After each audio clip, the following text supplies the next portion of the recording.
Hello and welcome to your third session of Achieve Your Best Self. For today's session, we're going to be talking about activity and how it can help improve your body composition and help you achieve your goals. And we'll also, firstly, discuss a little bit about fats and how they can help in your weight loss goals. So, to get started, firstly, let's follow up on last week's discussion. Remember insulin resistance. So now with regards to insulin resistance and whether fat helps or not, we didn't talk too much into detail with regards to that. But, here's a pop quiz. Just answer this for yourself. Which option do you think will aid with fat loss? Foods that are considered full fat and whole, or low fat and no fat alternatives? What do you think? So based on what you learned in your previous session, what do you think? Good fats, or are fats bad? Well, here's a little quote from Dr. Joey Shulman, the author of Eating Fat to Lose Fat, that's going to answer our question. In terms of fat, let's call a spade a spade. Fat tastes delicious. Fat provides food products with a specific mouthfeel that satisfies and makes food taste great. Without it, food tastes lousy and needs something extra added to it to improve flavor. So if you are a food manufacturer and remove fat from a product to be able to market it as low fat, what do you typically add back in to improve taste and appeal to consumers' taste buds? Sugar, of course. Unfortunately, an excess of sugar and refined flour will trigger the over-secretion of our fat storage hormone, insulin.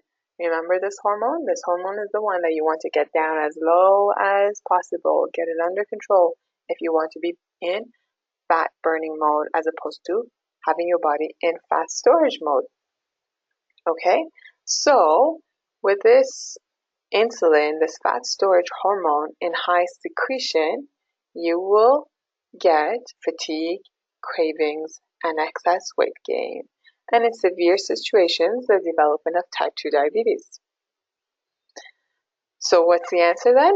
Always choose regular, or when you're talking dairy, 2 to 3% milk and yogurt. And always, of course, full fat. Whatever you're having, never go for the low fat or no fat options. And this is in my code, so excuse the French. Whenever you see the words fat-free or low-fat, think of the words chemical shitstorm. That is usually what it is. So, why is sugar ruining our health? Well, they've done studies and they have looked at various countries and their prevalence of type 2 diabetes in these countries.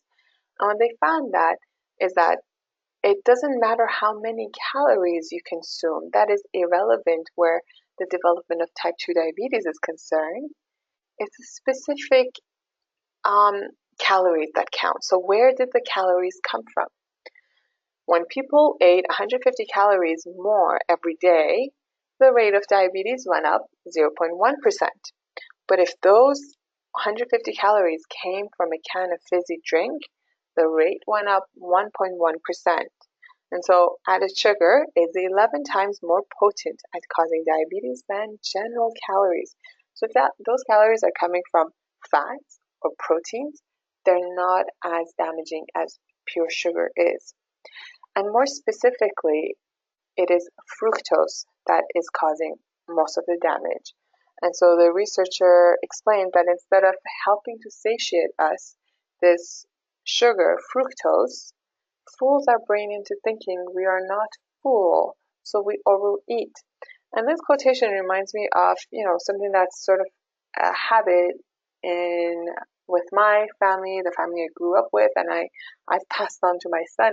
Before we eat a meal, so before his dinner, if he's hungry and he wants a snack, I usually give him fruit because I find that fruits help increase his appetite, and that's how I've grown up, and that's how I was too.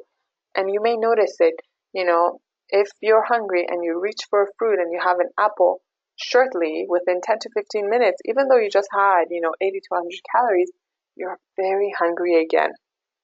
Okay, so that fructose is actually helping you increase your appetite. So it's a great thing to have fruits before dinner, because now you have a wonderful appetite, you're hungry for your meal, and you get all the good hormones being produced. But if you're eating fruits constantly throughout the day, as the worst thing would be to, I'm cutting down my calories and I'm cutting down my food intake, and so I'm only eating fruits as a way of losing weight. Well, you're going to have a really hard time sticking to that menu plan, that diet, because fruits will only make you feel hungrier, and you will constantly feel like you need to eat more food. Okay. All right. So just one last study about fat. This is specifically with regards to dairy fat. Dairy fat contains a fatty acid called CLA, and CLA has been shown to help with fat loss. Okay. So what they did was they followed up a bunch of adult males for 12 years, and the conclusion of the study was that those who had a high dairy fat intake had a lower risk of central obesity, so the fat that accumulates around our internal organs, that is unhealthy, remember? And a low dairy fat intake was associated with a higher risk of central obesity. So staying away from fat doesn't necessarily mean less fat in our body. Okay, this study more specifically with dairy, but I think it can also translate to, a vegetarian diet, even a vegan diet, where you're not eating enough oils. That does not help your body in losing weight or losing fat more specifically. So low fat does not equal to low fat in your food does not equate to low fat in your body. It has the opposite effect. Okay, so here's a health food face-off. We think, oh, let's eat everything low fat ice cream, low fat frozen yogurt, low fat yogurt. But the problem is that with low fat products, as you'll see from the label, they have more sugar, and not just, the sugars and carbohydrates that you see listed, 27 grams in low-fat frozen yogurt versus 23 grams of sugar in full-fat ice cream. It's also that when it's low-fat, there is added ingredients like the corn syrup and syrup solids, and you may know this already, but high fructose corn syrup is basically the worst sugar for your insulin and, again, your goals at achieving your body composition. This does not do your body any good.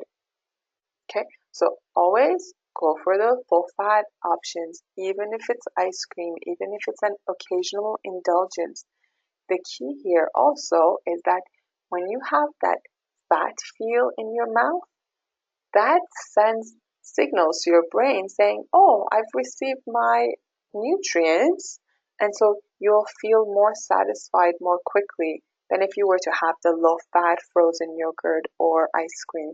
Because again, there's also the fact that the fructose, the added fructose, makes you feel hungrier at the end of that bowl of ice cream. Whereas with with high fat, not only will the high fat make you feel satiated, there's also no added sugar to make you feel like having another bowl of ice cream.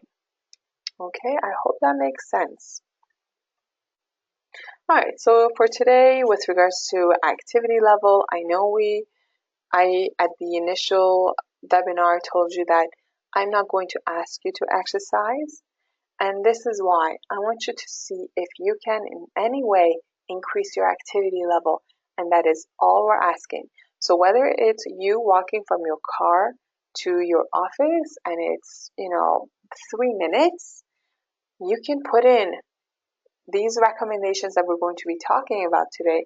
You can incorporate those and increase your activity level for your to more quickly reach your goals.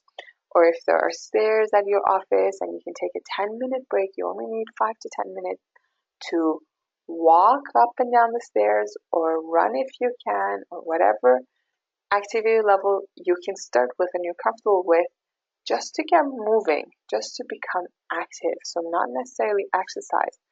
Unfortunately, if you have tried dieting and exercising in order to lose fat before, again, many negative connotations that come with exercise.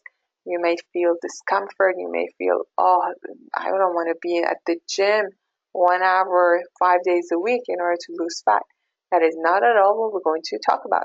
We're going to be talking about peak fitness, which is the most efficient way you can maximize fat burning and boost all your natural healthy hormones that will put your body into fat burning mode.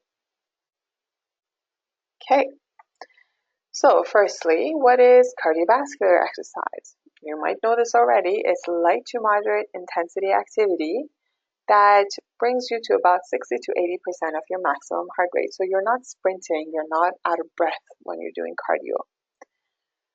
The benefits of cardiovascular exercise is that it can help prevent heart disease. So you know this, that the heart is also a muscle and it also needs strengthening. And it is through cardiovascular exercise that we can strengthen our heart muscles.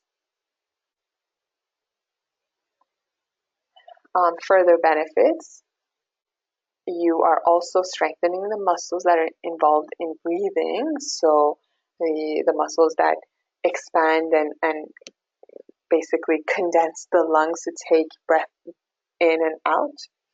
You're also strengthening and enlarging the heart muscle. Enlarging is, so in a sense, an enlarged heart muscle is not always a good thing, but when it comes to exercise, it is beneficial. And what that means is that when the heart is strong, it does not need to pump as fast to get that same blood pushed out and flowing through your body.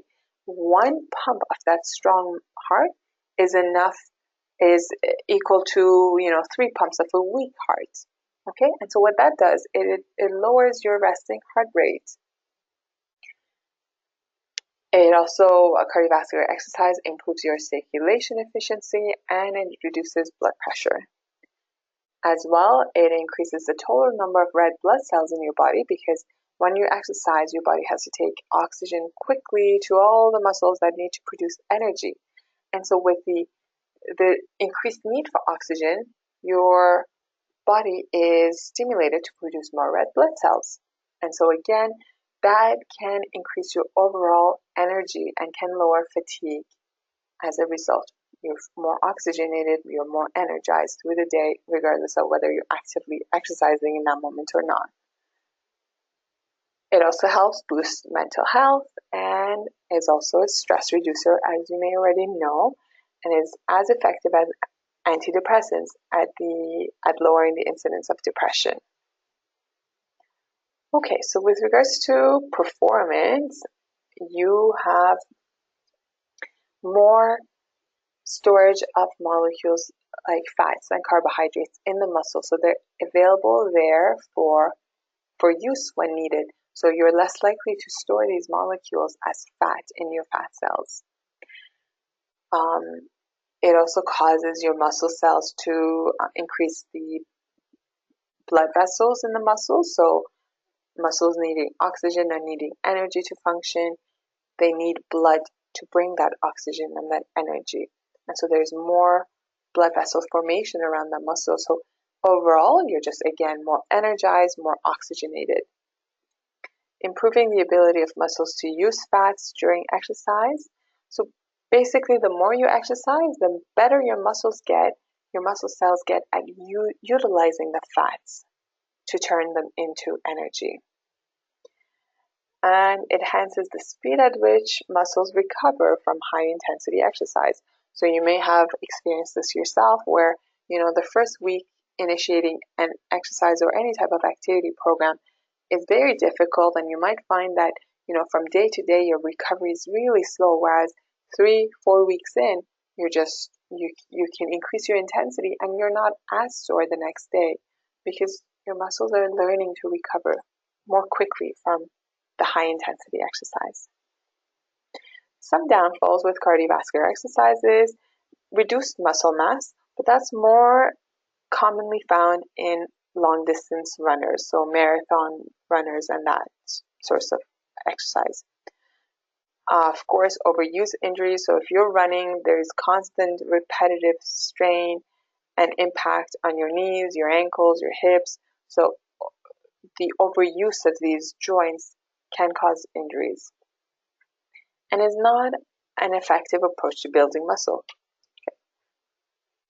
So that is why I don't recommend cardiovascular exercise as the only form of exercise. And if you're going to do it, the recommendation is no more than 20 minutes 3 times a week. And we're going to talk more specifically with regards to activity or exercise recommendations. Resistance training, so that is where you're lifting weights or doing exercises like boxing. Boxing has the same benefits as resistance training for your upper body. Its benefits are increased bone, muscle, tendon, ligament, strength, and toughness. It improves joint function. Why? Because the stronger your muscles are, there's less tension and strain on the joints. As well, because of that same reason, there's a reduced potential for injury because your muscles are strong, so you're more efficient at lifting and carrying and just more, hopefully also more balanced. Increased bone density we discussed. Increased metabolism because your muscles, you have more muscle cells that are burning more fat, more glycogen, and you are operating at a higher metabolism because of that. And improved cardiac function, so the same benefits as cardiovascular exercise, and an increase in good cholesterol. So this is for you to know if you were to pick up resistance training. Just for your knowledge, a repetition refers to the number of times you do a single movement. So if you're lifting 5-pound weight, curling your biceps, and you're lifting this 5-pound weight with your arm, one movement up is 1 rep. And usually the recommendation, depending on the weight you're doing, is 12 repetitions at a certain weight, and then about 4 to 5 sets, okay? And so what that means is 4 to 5 times doing this 12 up and down with a minute of break in between. That's usually how resistance training with weights are done. And with each set, your goal should be to slowly and comfortably increase the weight you're lifting while reducing the number of repetitions with each increasing set. So with the first set, you may do 5 pounds and 12 reps. The second set, you may do 8 pounds and 10 reps. The third set, you may do 10 pounds and 8 reps, and so on. Okay, that is what resistance training is. If you are encouraged in any way to pick this up, that is usually the general recommendation. If that's something you want to do, let's discuss it one-on-one in our visits, but I'm not going to get any further into this, as there's a lot more fun things to discuss here. Okay, so how does exercise benefit the brain? Exercise is the single best thing you can do for your brain in terms of mood, memory, and learning. Well, if that is not motivating enough, I don't know what is. So even 10 minutes of activity changes your brain. Okay? But if you need more incentive to lace up those sneakers, here are 5 more ways that exercise can boost your brain power. First, it lowers stress. Exercise helps blow off tension by increasing levels of those soothing brain chemicals like serotonin, dopamine, and norepinephrine. Second, it improves depression, as we briefly discussed. There's research that suggests that Exercise 3 times a week through sustained sweat-inducing activity can reduce symptoms of depression about as effectively as antidepressants. Third, exercise improves learning, especially exercises that require coordination, so things like dances and sports. Okay, fourth, it improves self-esteem and body image. So simply seeing small fitness improvements like running a little faster or lifting heavier weights this week than you did last week, it can improve your self-esteem and your body image. Okay, and lastly, euphoria. That runner's high really does exist if you're willing to shift into high intensity mode, and you don't have to be sprinting for euphoria, and we're going to talk about that when we talk about peak fitness. Okay, what about your metabolism? Well, muscle, as you already know, burns more calories at rest, and it requires more energy for your body to maintain it than fat does. So fat kind of just sits there and it's nothing but storage. It's like putting something in storage and letting it just wait there until it's needed at some point. Whereas muscle is an active muscle. It's constantly working to produce energy. And even if you're sitting still and not requiring energy, even that muscle just sitting still doing nothing requires more energy from your body to maintain it than fat does. There's improved oxygen utilization, which means you're producing more energy molecules even at rest when you're physically fit. So, if you're feeling fatigued and sluggish, this is really your remedy, even though you don't feel like doing this. Remember, where motivation and exercise is concerned, action precedes motivation. So don't wait for motivation to come for you to get up and get out and go for a walk or a slight run, okay?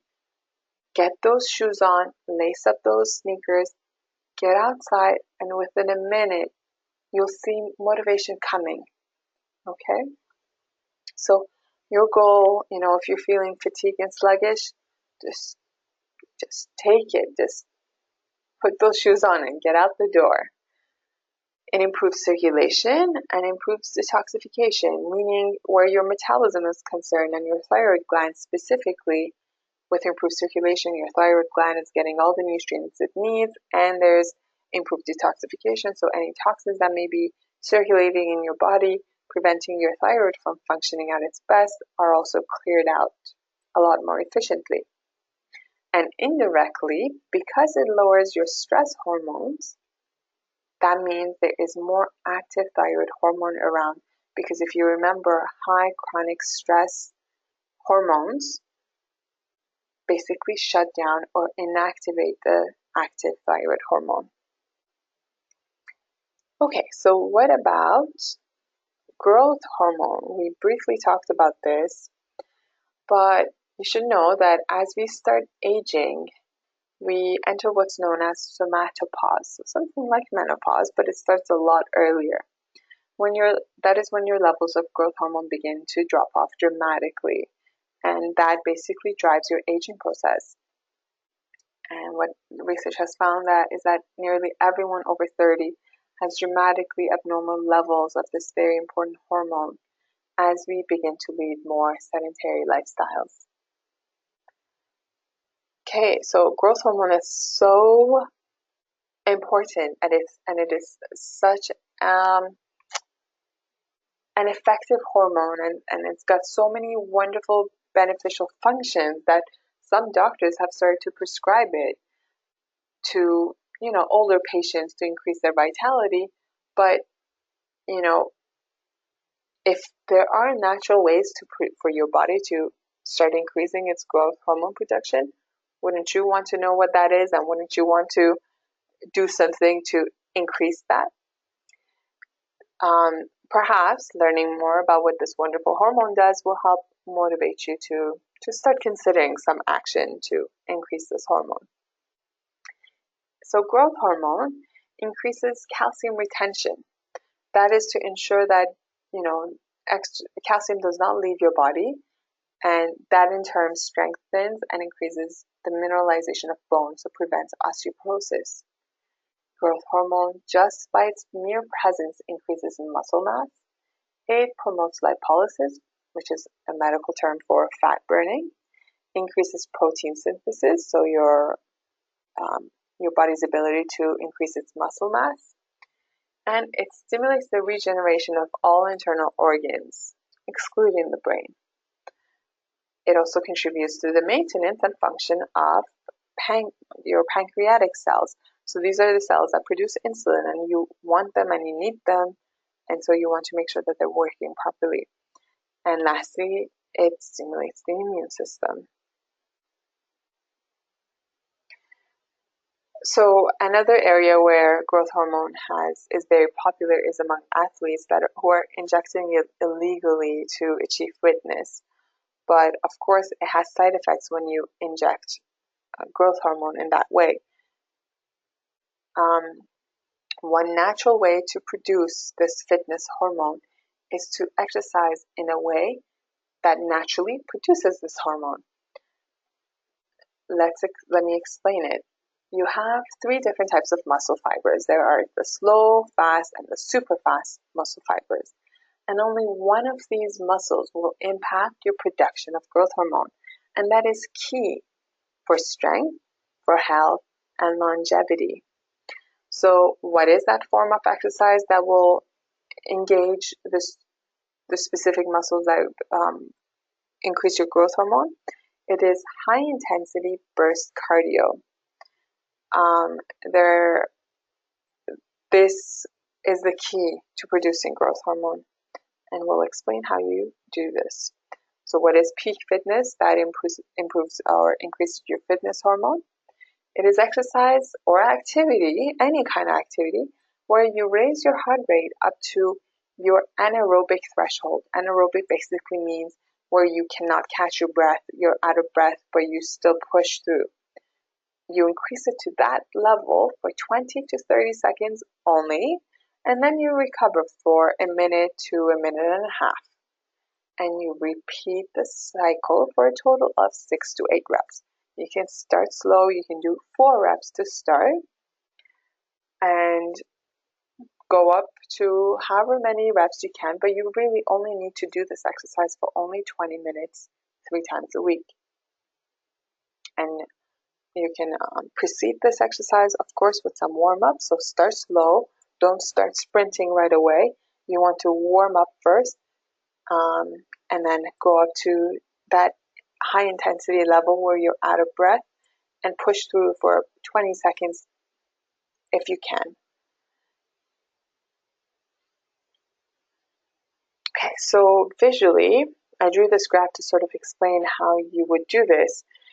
In the first few minutes, you're just warming up. So you're slowly picking up your pace. And as your body begins to warm up, let's say you're walking, okay? So you're walking, and really the best you can do is just a fast-paced walk.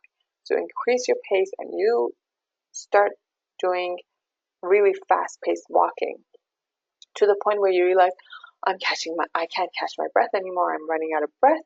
And you, at that point, just time yourself for about 30 seconds. You don't even have to time yourself. Push yourself for as long as you can, but no more than 30 seconds, and then back down again.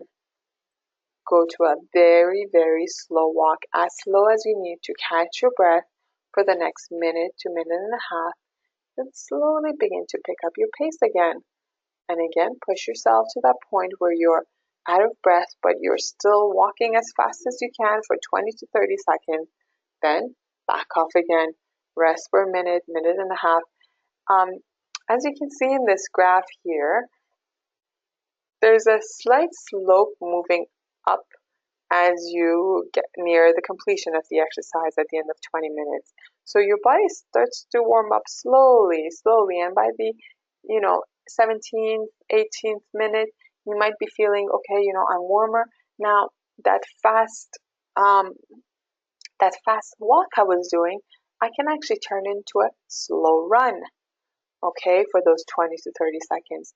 And this completely depends on your current activity level, your current fitness. So start wherever you're at. No matter where you're at, you can perform this peak fitness exercise. Again, if you need help, let's discuss this in our one-on-one visit. Okay, so what can you expect from this form of exercise? Well, once you regularly participate in these 20-minute exercises about 2 to 3 times a week, expect the following. Lowers your body fat, dramatically improves your muscle tone, firms your skin and reduces wrinkle. This is due to growth hormones benefit, okay? It boosts your energy and libido because you're balancing all the essential hormones for your body to function in every aspect. Improves athletic speed and performance and allows you to achieve your fitness goals much faster. Okay, so a number of other ways to make sure that you are increasing this growth hormone is to firstly get a good night's sleep, because growth hormone is released during sleep. So if you're doing everything to, exercise, increase your activity level, you're eating right, but you're not sleeping well, that in itself can be a factor that's causing a blockage in you moving beyond your current body composition state. Okay, so next, you want to avoid a high-fat meal prior to exercise. So you don't want a big meal before exercising. You want to drink lots of water, eat healthy carbs, so think vegetables when you're thinking carbs, and high-quality protein. Optimize your vitamin D levels. So right now it's summer, just get out in the sun, 5 to 10 minutes, exposing, your arms and face and legs, whatever body parts you're able to, for about 10 minutes a day. Avoid sugar, especially fructose. And this last part is absolutely crucial. If you consume sugar or fructose within 2 hours after your exercise, you will increase the hormone somatostatin, which is the opposite of what growth hormone does. And this hormone will basically shut down the production of growth hormone. So do not, or do your best to not consume any fruits, any sugary drinks after your exercise. Okay, so this is another example of why gulping down sports drinks that are full of high fructose corn syrup can actually do your body more harm than good, and specifically shut down your body's production of growth hormone, and as a result negate any benefits, many benefits from your exercise. What should you eat pre and post workouts? The best way to exercise or to be active is to be active at a time when your stomach is empty. So no food for 2 to 3 hours prior to workouts, and no food for at least half an hour after a workout. Now, why is that? Well, your exercise causes the release of fatty acids into your bloodstream. Okay, so your body releases these fat cells that will then be turned into energy for your exercise, and those fat cells circulate your bloodstream for at least the next half hour post your exercise. So you want to make sure your body is using those fatty acids for its energy needs, because if you were to feed it, you're then shutting down this process, and those fatty acids that were just released into your bloodstream are going to go back into your fat cells, and you're also just going to take the calories you're taking in from your meal, and again, you may use some for your energy immediately, but you're going to store the rest most likely. You want to make sure you're consuming enough protein during your day, and according to the menu plan you were given, you can be sure you've got enough protein, and I'll confirm that with you in the next slide. You want to make sure you're drinking plenty of water prior to and after your workouts, okay, to make sure your body's at its best metabolic functions and your workouts are easy and your joints are lubricated. So, with regards to protein, why you don't need to count your protein. We don't count anything in this program, and I just want to make you feel comfortable why that is. So, for example, taking a 198-pound adult and them needing, as we saw on the last slide, 0.86 grams per kilogram of body weight of protein. That equates to 77 grams of protein a day for this 190-pound adult. Now, according to the menu plan you were given, this individual would be consuming 1 serving of nuts and seeds. That provides about 6 grams of proteins per serving. 1 serving of legumes, that depending on the legumes, about 10 to 15 grams of protein, and 3 servings of protein. So, counting 20 grams per serving of the protein-rich foods that are indicated in the protein category, you're now getting 60 grams of protein from that. And so your daily total is about 76 to 81 grams of protein a day, which is perfect, and it's absolutely sufficient. And so don't worry about your protein intake as long as you do your best to stick to your menu plan.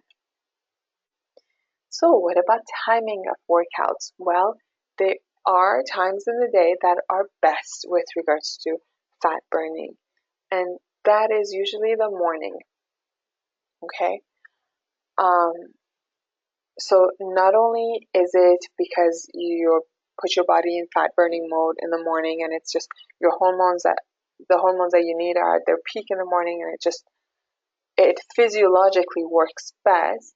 But also, studies have found your ability to persistently maintain your exercise regimen on a regular basis increases when you exercise in the morning. And the other thing is that the downfall of exercising in the evening is that there are usually so many things that are competing for that time in the day, and you're likely to miss it. But also, exercising at night tends to rev up our system at a time when we're better off relaxing and putting our body in a mode that's prepared for good, restful sleep. So, here is one study that recommends morning workouts. What they did, they took 2 groups of people. They were both had a really heavy, high calorie diet for 6 weeks, and they during this time of a bad diet of 6 weeks, one group of them exercised before breakfast, whereas the other group just exercised randomly later in the day. Let's say it was an early afternoon or late afternoon when they exercised. But what they found was that the group that exercised before breakfast gained almost no weight on this bad diet and showed no signs of insulin resistance. They also burned the fat they were taking in more efficiently when they exercised before breakfast. So according to this study and then the New York Times article that followed, the quote goes, working out before breakfast directly combated the 2 most detrimental effects of eating a high-fat, high-calorie diet. It also helped the men, again the study was done on men, avoid gaining extra weight. And so they call this fasted training because first thing in the morning when you wake up, your body is in fasting mode. And so fasted training was found to be more potent at helping the body tolerate insulin and to put it into fat burning mode. So what are the best exercise practices then with what we've learned? You want to fast and exercise for maximum benefits. Okay? So eating a full meal, particularly rich in carbs, will inhibit your sympathetic nervous system, and that in turn will reduce the fat burning effect of your exercise. So try your best to not have a meal, not even a snack, unless you're really, really feeling unwell. If you're dizzy, nauseous, absolutely low blood sugar levels. Again, as your body learns to better modulate its blood sugar levels and control its sugar and insulin, you may need to occasionally have a light snack before exercise, but do your best to exercise on an empty stomach. Okay. So, This next paragraph just talks further about insulin sensitivity, that fasting exercise is the best to increase insulin sensitivity, more specifically in those who may already have developed insulin insensitivity. Okay, as we have learned, insulin resistance is the root cause of most chronic disease, making maintaining a proper insulin regulation of utmost importance to good health. And in a nutshell, you can do that by exercising regularly. Hopefully, you're doing that first thing in the morning before breakfast, and you're avoiding sugar and fructose before exercise and after exercise as well. Remember, no sugar 2 hours post exercise, and you don't want a carbohydrate-rich meal prior to exercise. Okay, so to close today's session, here's an inspirational thought from greatday.com. Face forward. Yes, it's interesting and somewhat instructive to know how things got the way they are. What's more important, though, is what you choose to do going forward. Pay attention to what has happened, but don't waste your precious and powerful energy becoming obsessed by it. Put that energy into moving in a positive direction. It's what you can do now that really matters. As big as they might have been, the expired opportunities of yesterday are now negligible compared to the possibilities of today. What you can do now is connect with your most treasured dreams. What you could do now is act with passion and the highest expectations to bring those dreams to life. Instead of living with wistfulness, regret, or anger about the past, you can live with positive purpose toward the great and shining future. The direction you face makes all the difference in the world, so make the choice to face forward. This is a new moment, and with it comes the chance for a new start. Take that chance, grab that opportunity, and live your life forward in a beautiful and fulfilling way. I hope you've enjoyed this webinar. As always, if you have any questions, comments, or concerns, please let me know, and I look forward to seeing you in our upcoming one-on-one visits. All the best. Take care.